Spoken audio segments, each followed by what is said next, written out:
வணக்கம் நண்பர்களே. ரயில் ஃபேன்ஸுக்கு இந்த இடத்த விட ஒரு சூப்பர் ட்ரீட் இருக்கவே முடியாது. ஏன்னா நாம் இப்போ பார்க்குறது த மும்பை ரூட். இந்த ரூட்டில் பார்த்தீங்கன்னா மொத்தம் 6 ட்ராக்குங்க. 2 அப் ட்ராக், 2 டவுன் ட்ராக். இன்னொன்று up track and down track for super fast trains. So ஒரு செட் ஆஃப் ட்ராக்கில் நார்மல் ட்ரெயின், இஎம்யூ ட்ரெயின் ஓடுங்க. செகண்ட் செட்டில் ஃபாஸ்ட்டு. இப்போ நாம் போகிறது 3rd செட்டு.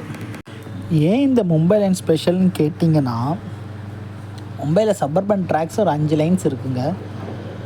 இப்போ அது 7 எக்ஸ்டெண்ட் ஆகிடுச்சு. Western line, central line, harbour line, trans harbour line, அப்புறமா பன்வேல் லைன்னு. இதை பாருங்கள், இப்போ இது ஓடுது இல்லையா இந்த லைன்ஸு, நல்லா கிளியராக தெரியுது எலக்ட்ரிக்கல் லைன்ஸு.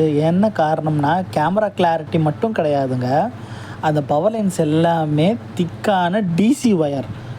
மும்பையில் ஒரு காலத்தில் டிசி 1500 வோல்ட்டில் தான் ஓடிடுச்சு. ஸோ எலக்ட்ரிக்கல் இன்ஜினியர்ஸ் உங்களுக்கு தெரியும், வோல்டேஜ் கம்மியாக இருந்தால் கரண்ட் அதிகமாகும், கரண்ட் அதிகமான ஹீட்டிங் எஃபெக்ட் அதிகமாகும். அதனால் ஒயர்ஸ் திக்காக போட்டாங்க.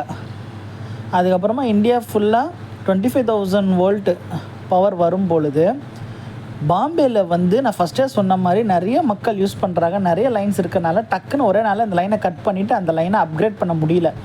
ஸோ இந்தியா ஃபுல்லாக 25,000 வோல்ட் வந்த பிறகும் மும்பையில் 1500 வோல்ட் லைன் ரொம்ப காலமாக இருந்துச்சு.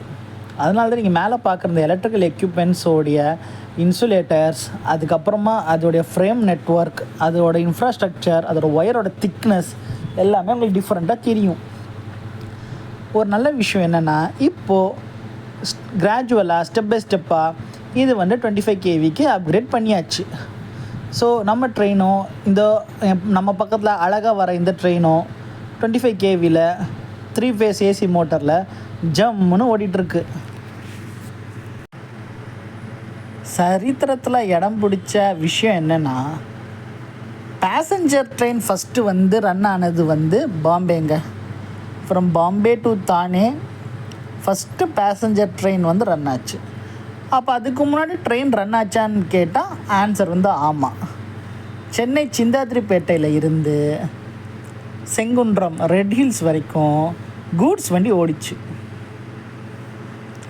ஸோ இதெல்லாம் ஹிஸ்டாரிக்கல் லேண்ட்மார்க்ஸ். சென்னை, மும்பை ஆகிய இடம்லாம் ரயில் நெட்வொர்க்கில் ப்ரையாரிட்டியாக ரொம்ப வருஷத்துக்கு முன்னாடி இருந்தே தன்னோட சர்வீஸை தொடங்கிடுச்சு. Thanks for watching this video.